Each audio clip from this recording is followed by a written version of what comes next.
السلام علیکم اینڈ نمستے دوستو، کیسے ہیں؟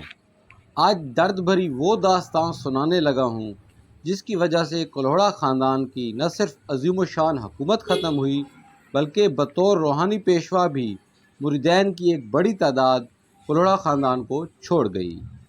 تالپور ان کے مریدین تھے۔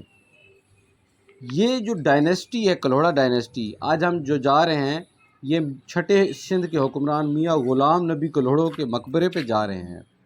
یہ جو داستان سنانے لگا ہوں اس میں دو ستیلے بھائیوں کی کہانی ہے جو کہ کلہوڑا ڈائنیسٹی کی شکست و ریخت کا سبب بنی۔ یہ کہانی شروع ہوتی ہے حیدرآباد کے بانی حکمران میاں غلام شاہ کلہوڑوں کی وفات سے۔ دوستو، یہ مقبرے کا صدر دروازہ ہے جس کے اندر دو دربانوں کے بیٹھنے کی جگہ ہے جو کہ ایک طرز تعمیر ہے کلہوڑا ڈائنیسٹی کا۔ اوپر ایک گنبد ہے وہ آپ دیکھ رہے ہیں۔ اس کے ساتھ ساتھ آپ کو دو جو ہے بیٹھنے والے محراب نظر آئیں گے، ایک یہ ہے، ایک بالکل پیچھے ہے، اور آگے آپ کو لش گرین وہ نظارہ دیکھنے کو ملے گا کہ آپ بھول جائیں گے کہ باغ کتنے خوبصورت ہوتے ہیں۔ ہاں، مقبرے کی شکست و ریخت آپ کو کچھ اور داستان سنائے گی۔ کہانی کی طرف چلیں، لیکن اس سے پہلے ہم آپ کو یہ بتائیں گے کہ کلہوڑا خاندان زمین سے آسمان تک کیسے پہنچا۔ جہاں یہ قصہ چھوٹی چھوٹی نئے بننے والی حکومتوں کا ہے جو کہ اپنی طرز کی عروج کی داستانیں ہیں، وہاں یہ ایک مرکزی مسلم حکومت کی تباہی کا قصہ بھی ہے۔ بات شروع ہوتی ہے 1657 سے، جب مغل حکمران شاہ جہاں نے میاں نصیر احمد کلہوڑوں کو سندھ کا گورنر بنایا، یا اورنگزیب عالمگیر، ان دونوں میں سے کسی نے۔ یہ 1692 تک سندھ کے گورنر کے فرائض سر انجام دیتے رہے کلہوڑا خاندان۔ پھر جب اورنگزیب عالمگیر کی وفات کے بعد مغلوں کی سلطنت کمزور پڑی تو باقی وفادار ساتھیوں کے ساتھ ساتھ میر نصیر احمد کلہوڑوں کے پوتے میاں نور محمد کلہوڑوں نے بھی بغاوت کر کے خود مختار ریاست کا اعلان کر دیا، جسے بعد ازاں چاروں ناچار برصغیر کے مغل حکمرانوں محمد شاہ اور باقی شہزادوں نے ایک آزاد ریاست کے طور پہ تسلیم کر لیا۔ دوستو، یہ پلیٹ فارم ہے میاں غلام نبی کلہوڑوں کے دربار کا۔ یہ کم و بیش زمین سے 3 فٹ اونچا ہے اور یہ بہت پیارا موسم ہے آج، اور یہ باہر کا نظارہ ہے میاں غلام نبی کلہوڑوں کے دربار کا، یا آپ مزار کا کہہ لیں۔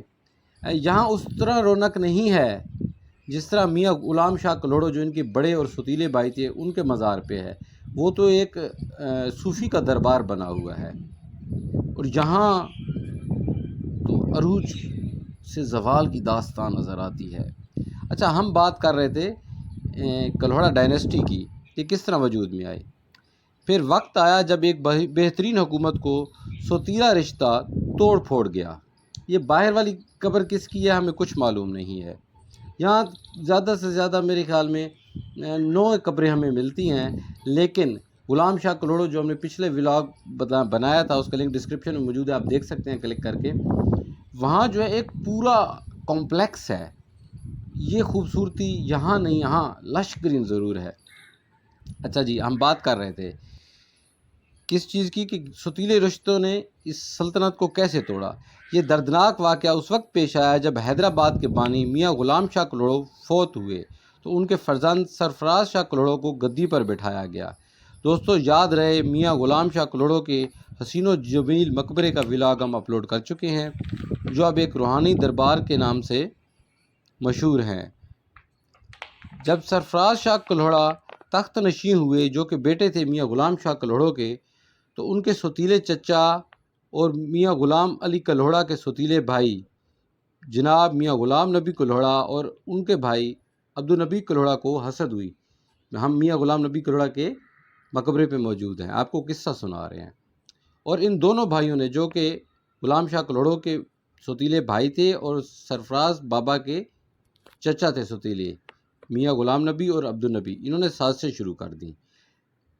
لیکن دیکھیں، یہ مقبرہ آج آپ کو غم کی داستان سنا رہا ہے، اور بابا سرفراز شاہ کلہوڑا جن کی آج ایک بہت بڑی درگاہ بنی ہوئی ہے ان کا مقبرہ، ایک غلطی یہاں کر بیٹھے اپنے دور حکومت میں کہ انہوں نے اپنی دانست میں کسی بغاوت کو ہی شاید کچلا ہوگا، لیکن ایک حکم ان کی سلطنت کو کھا گیا اور وہ تخت سے تختہ دار تک جا پہنچے۔ قصہ کیا ہے؟ قصہ یہ ہے، تالپور قبائل جو کہ کلوڑا خاندان کے مریدین میں شامل تھے، ان کا ایک فرد میر بہرام خان تالپور کلوڑا سلطنت کی فوج میں بہت اہم ترین عہدے پر فائز تھا، میں بھی سپہ سالار۔ بابا سرفراز شاہ کلوڑا نے ان کے قتل کا حکم دے دیا۔ ان کے خون کا زمین پر گرنا تھا کہ سندھ کے بلوچ تالپور قبائل شدت انتقام میں آستانہ پیر کا تقدس بھلا بیٹھے اور تلواریں سونت لی، جس میں لاہ محلہ کلوڑا گدی کے ہی میاں غلام نبی کی آشیرواد بھی شامل تھی، جن کے مقبرے میں ہم آج موجود ہیں۔ بہرطور میر فتح خان مکانی نے جنگ جیت لی اور بابا سرفراز اپنے ستیلے چچا میاں عبدالنبی کلوڑا کے پاس پکے قلعے کی قید میں چلے گئے۔ تالپور قبائل نے ان کا خون بہانا مناسب نہ سمجھا کہ وہ ان کے روحانی پیشوا بھی تھے، اور اپنی خودداری اور اقتدار کی ہوس کو ایک مرید کی محبت کے آگے لاچار بنا دیا۔ تالپور چاہتے تو بطور فاتحہ تخت و تاج ان کے قدموں میں پڑا تھا، لیکن انہوں نے تاج میاں غلام نبی کلوڑا کے سر پر سجا دیا۔ دوستو، ہم کہانی سنا رہے ہیں اور آپ لش گرین مقبرے کا نظارہ کریں۔ اچھا، کلوڑوں نے دوبارہ تخت کس کو دے دیا؟ تالپوروں نے کس کو دے دیا؟ کلوڑا خاندان کو۔ اس عنایت کے باوجود میاں غلام نبی، جو اپنے بھتیجے ہی کے خلاف سازشیں کرنے سے باز نہ آئے تھے، اپنے مریدین کے احسانات کو بالائے طاق رکھتے ہوئے احمد شاہ درانی کے بیٹے تیمور شاہ درانی کے ساتھ معاملات کو سلجھا کر ان کی حمایت سے تالپور خاندان کا سر کو چلنے کا آغاز کر چکے تھے۔ اب یہاں دو روایات ہیں۔ ایک کے مطابق راجہ لکھی نے غلام نبی کو قتل کیا، اور دوسری مستند روایت میں لیناری کی جنگ میں تالپور قبائل کے ہاتھوں یہ شہید یا قتل ہوئے۔ اب تالپور قتل و غارت کے بعد ایک مرتبہ پھر آستانہ مرشد کی طرف جھک گئے اور فیصلہ کیا کہ میاں سرفراز شاہ کلوڑا کو دوبارہ تخت و تاج سونپا جائے، لیکن ان کے فیصلہ کن اقدامات سے پہلے میاں غلام نبی کلوڑا کے بھائی اور بابا سرفراز کلوڑا کے ستیلے چچا میاں عبدالنبی کلوڑا نے پکا قلعہ میں موجود اپنے بھتیجے، اس کے بھائی اور بیٹوں سمیت ان سب کو ایک سازش کے تحت قتل کروا دیا کہ یہ نہ ہو کہ تالپور ان کو حکمران بنا دیں۔ مگر بدقسمتی دیکھیے، بھائی کا 1 سالہ اقتدار دیکھنے کے باوجود میاں عبدالنبی کلوڑا اپنی سلطنت کے طاقتور ترین تالپور قبائل کے خلاف پھر بھڑک اٹھے۔ گدی پہ بٹھا دیا انہوں نے، لیکن پھر سازشوں پہ شروع ہو گئے۔ گو کہ انہوں نے 7 سال حکمرانی کی، 76 سے 83 تک، 1776 سے 1783 تک، لیکن ایک خوفناک ترین جنگ کے بعد تخت کھو دیا۔ شاید یہ سندھ کی سب سے خطرناک جنگ تھی، سب سے زیادہ انسانوں کی جان لے لی اس نے۔ یہ اتنی بھیانک جنگ تھی کہ اسے آتش فشاں کا نام ملا، کہ اس میں گن پاؤڈر کا بے دریغ استعمال کیا گیا، حتیٰ کہ سمندری جنگ بھی آگ اگلتی ہوئی لڑی گئی۔